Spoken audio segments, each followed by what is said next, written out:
Lancashire's to be our. As soon as I walked into Pendleside Hospice today, I felt quite emotional and quite surreal because it's the first time I've actually been back properly, and I just had this sort of feeling where I'm coming to see Shabz, my brother, you know, God bless his soul. And it just, for a couple of seconds, it felt like I was coming to see him, and that was quite emotional. We've had an amazing conversation and a chat over tea and biscuits with the staff and the doctors at Pendleside Hospice, and there still are, you know, angels on, you know, earth kind of thing, and it's, you know, it's amazing what they do. Really fantastic people, amazing people who support our you know, sick community and the poorly patients, and it's just amazing to be around them. Really, every single one of the staff here hold a very special place in my heart. A couple of other staff probably a unique place, only because you know, the first person to hug me was one of the friendly angels, basically, and she, like, when it all happened, you know, she was the first to hug me, and I was sort of so wanting a hug from someone, and there was no one to give me a hug, but she came and she just hugged me, and she gave me the same hug, and I just remembered that same night when it all happened, and you know, they are very special people.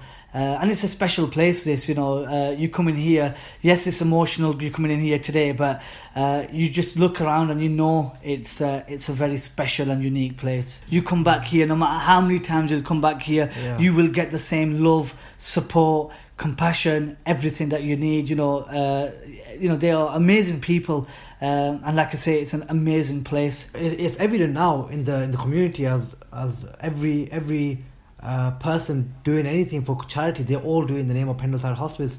So it shows how big of an impact Shabz being here and it coming up in the news and everything like that, how big of an impact it's actually had on this place as well. So the staff must be doing something extraordinary for people to look at it and think, you know what, if we're going to raise money for some sort of charity, it's going to be the Pendleside Hospice. That's very good. But because of the persona he was and the character that he was as well, it's left a big lasting impression on everybody that we know, and people that we don't even know, people who give us almost like a ray of sunshine just because of they knew about Shabz's story, and now they want to do something to help benefit the community as well through Shabz.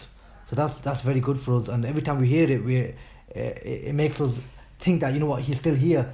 So it's like the months go by, a year goes by, maybe 10 years will go by, and it'll still feel as though he's still here because he's in everybody's memory almost. And minds, and we draw comfort from that. The two young girls, really good. You know, they were, you know, very young when their father passed away, and to a degree it is a blessing because they were a lot younger, and they probably didn't understand what was going on, and I think if they was a bit older, especially if they're 5, 6, when they've got that bonding with their father, and you know who daddy is, and you want to have daddy around, this, that, the other, but you know, it would have been much harder if they were older. But his daughters are absolutely amazing. They've you know, they're doing really well. They've got a lot of family support.